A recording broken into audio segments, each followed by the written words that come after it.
MSI just dropped their new QB NUC mini desktop PC, but has it done enough to take on the likes of the Apple Mac Mini? Let's find out.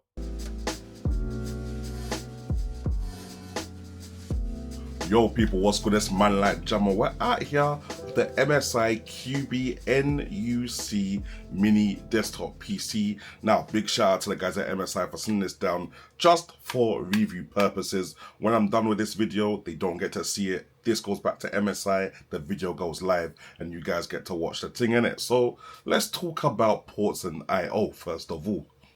Now we got combination 3.5mm headphone and microphone jack, two USB 3.2 Gen 2 USB-A ports there. We got a little micro SD card reader as well. Don't know what the hell this is.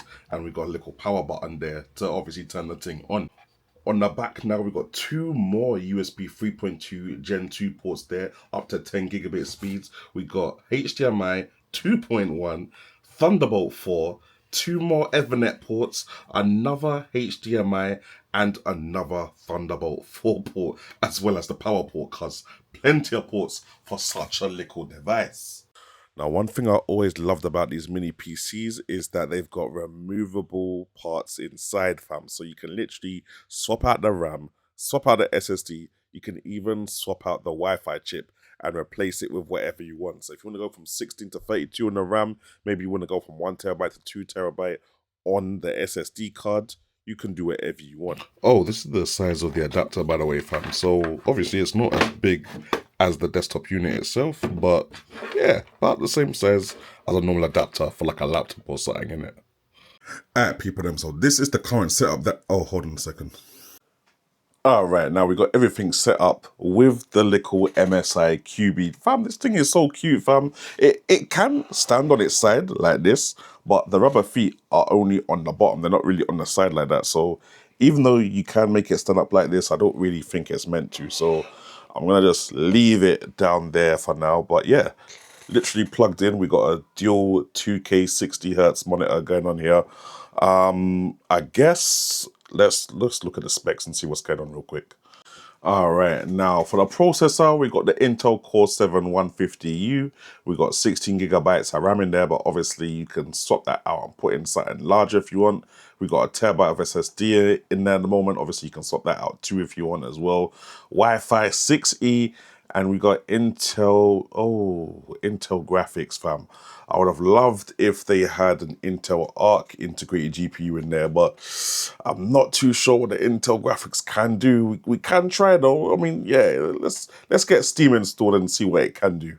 Oh, now people, them, just before we get into a game, let me just show you guys the download speed kind of thing. 174. It's been a max of 620 at the moment. 228 over Wi-Fi. 315, 400 megabytes over Wi-Fi. Not too bad. Not the worst. 500 megabytes over Wi-Fi now. Not too bad, fam. That's pretty much decent Wi-Fi performance, considering my router is only down here anyway. Now, onto the part I was most interested about. Let's talk about the gaming performance, because obviously we don't have any Intel Arc graphics in there. It's basic, bog standard Intel integrated GPU going on, but I was able to get 60 frames per second in Tunic, a nice little indie game. Same situation when it came to Cult of the Lamb. I got my 60 frames per second at 1080p, 1200p, I think, actually, fam. So I'm actually quite impressed with those results there. It's only when you go onto a little bit more of an aggressive 3D title like Which Caravan, I can't remember what it's called actually, Caravan Sandwich actually, did give me below 30 frames per second, a steady below 30 frames per second though. And moving on to CSGO 2, it just wasn't having it, fam. Man was getting like 20 frames per second, and for a competitive title like that, you're gonna need at least 60 frames per second and above. One thing this PC definitely does have going for it is the multitasking and productivity, fam. Any kind of web-based task, no matter how much tabs you're opening, you're usually pretty much good to go. And obviously, if you need more RAM for more tabs, then you can just literally switch out the RAM. You can literally switch out the SSD, fam. Would be wicked if it had two SSD bays, but you know, it is what it is. Do you know what? Low key, this little mini desktop PC ain't that bad. Now, in terms of gaming, okay, it's not really a gaming desktop, and they don't even try to make it look like a gaming desktop. It does small indie titles like, you know, Cult of the Lamb and Tunic, as you saw there, kind of thing. But anything, you know, bigger or more 3D than that, it starts struggling immediately, which is not good if you're going to want it for gaming. However, the Wi-Fi chip in there is very serious, and we saw that when downloading games. So if you do want to do AAA games on this thing, game streaming has to be your option. Also, like the customization on this thing, the fact that you can literally just pop it open with simple screws, you can replace those RAM modules, you can put in a new SSD in there, you can even switch around the Wi-Fi, slap it all back together. So if you do need more RAM, you do need more storage, that's things that you can literally upgrade yourself on this PC. Again, the ports that it's got, two Thunderbolt 4 ports. I know a lot of more high-end laptop PCs that only have one Thunderbolt 4 port, fam. So having two at the back technically means you can get your external GPU fantasies going and get some localized AAA gameplay going down on that machine.